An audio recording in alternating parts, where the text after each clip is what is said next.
অপ্রাপ্ত বয়স্ক নারীদের সাথে এই এমপি সহ আরো জামাতের অনেকে ইনভলভ। আমাদের নীলক্ষেতের ভিপি বলে একজনকে, সেও এই ব্যক্তির প্রচারণায় গিয়েছিল।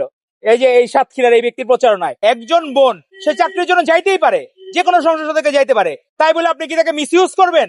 ইসলাম পরিপন্থী সকল কাজের সাথে আপনারা জড়িত। ৭১-এর সময় আপনারা বাংলাদেশের বিরুদ্ধে অবস্থান নিয়েছিলেন, আপনারা সকল হত্যার সাথে জড়িত। আমাদের মুক্তিযোদ্ধা ভাইদের যারা শহীদ হয়েছে তাদের হত্যার পিছনে আপনারা জড়িত। ফ্যাসিস্ট লীগের আমলে ক্ষমতার অপব্যবহার করার যে চর্চা, সেই চর্চাগুলো চলে আসছে আমাদের জামায়াতের এই সংসদ সদস্য বা এই প্রতিনিধিদের মধ্যে। ২৪-এর গণ অভ্যুত্থানের পরবর্তী চেতনা, এগুলা প্রত্যেকটা জায়গায় আমরা দেখলাম। জামাতের যারা বন্ধুরা আছে তাদেরকে তো আমরা বন্ধু মনে করতাম, কিন্তু চারিত্রিক কোনো মিল আমরা দেখতে পারতেছি না। যে বিএনপি যে আদর্শিক রাজনীতি ধারণ করে, তার বিপরীতে তারা যে অনাদর্শিক চর্চা করছে জামাত ইসলামীরা, এটি আমাদেরকে ভাবায় যে আমরা ২৪-এর গণ অভ্যুত্থানের সময় আমরা সকলেই এক পক্ষে শক্তি ছিলাম, আমরা বাংলাদেশপন্থী শক্তি ছিলাম। কিন্তু এখন দেখলাম তারা যখনই অল্প পানির মাছ যখন একটু গভীর জলে যায় সে খেই হারায়। ফ্যাসিস্ট লীগের আমলে ক্ষমতার অপব্যবহার করার যে চর্চা, সেই চর্চাগুলো চলে আসছে আমাদের জামায়াতের এই সংসদ সদস্য বা এই প্রতিনিধিদের মধ্যে। আপনি চিন্তা করেন, একজন বোন সে চাকরির জন্য যাইতেই পারে, যে কোনো সংসদ থেকে যাইতে পারে, তাই বলে আপনি কি তাকে মিসইউজ করবেন?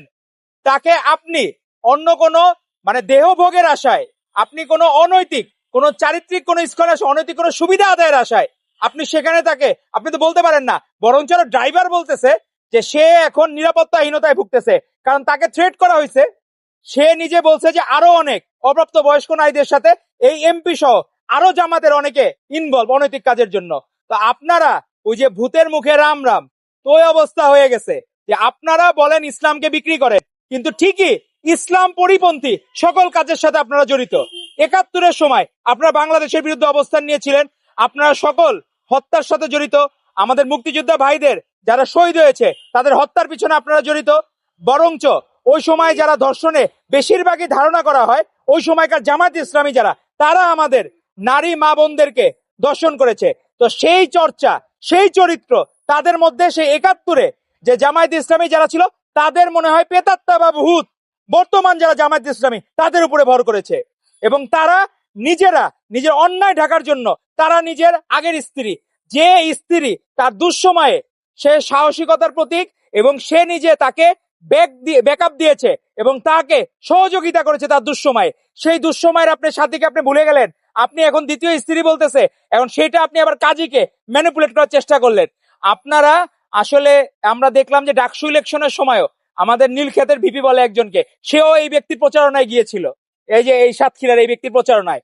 তো আমরা অনেক সময় মনে করি যে এইসব ধরনের খারাপ কাজের সাথে আমরা কখনোই জামায়াতে ইসলাম শিবির, আমরা চাই ২৪-এর গণ অভ্যুত্থান পরবর্তী সময় তাদের চারিত্রিক পরিবর্তন হোক, কিন্তু তারা মুনাফিকি চরিত্র ছাড়তেছে না। তাদের এই এটা বলে না বাংলাদেশের লুচ্চামির স্বভাব, এই স্বভাব তারা ছাড়তেছে না।